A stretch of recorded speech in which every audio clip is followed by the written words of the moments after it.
All India కాదు world wide మారిపోవాలి. Indian biggest super star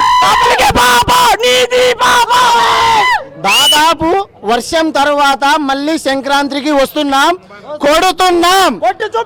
Uppalapati Veera Venkata Satyanarayana Prabhas రాజు గారి అభిమానుల తరపున మీ అందరికీ సంక్రాంతికి కొట్టి చూపిస్తున్నాము. ప్రతి సంక్రాంతికి పందాలు కోళ్ళ మీద వేస్తాం, ఈ సంక్రాంతికి ప్రభాస్ రాజు మీద వేసాం. డైనోసార్ చాలా రోజుల తర్వాత వింటేజ్ డార్లింగ్ చూస్తున్నాము. అప్పట్లో బుజ్జిగారి తర్వాత సుమారు ఒక 10 ఏళ్ళ తర్వాత చూస్తున్నాము. చాలా బాగుంటుంది సినిమా. ఎందుకంటే ఇన్ని రోజులు వార్లు ఫైట్లు చూసాము. ఫస్ట్ టైం డార్లింగ్ అంతా అమ్మాయిలతో రొమాన్స్ చేయడము ఒక హైలైట్లో ఒక క్రేజీగా ఉంటుంది మూవీ. కామెడీ జోన్ ఇట్లా సూపర్గా ఉంటుంది. ఇంకా కలెక్షన్ విషయాలు అంటే ఆ మనిషితో మనం మాట్లాడాము.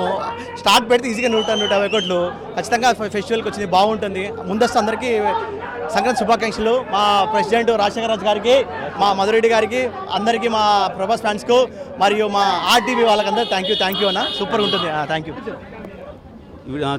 సినిమా విడుదల సందర్భంగా అందరికీ సంక్రాంతి శుభాకాంక్షలు. రాజాసాబ్ అనేది చాలా కాలం తర్వాత వింటేజ్ లుక్ ప్రభాస్ది. దీనివల్ల ఏంటంటే మామూలుగా ప్రభాస్ గారిది కామెడీ జోనర్లో చాలా ఏళ్ళ తర్వాత చూస్తున్నాం ప్రస్తుతానికి. సో ఈ సినిమా ఖచ్చితంగా హిట్ కొడుతుంది. ధన్యవాదాలు. నువ్వు మాట్లాడమ్మా. ప్రభాస్ డయాడ్ fan rebel star Prabhas. So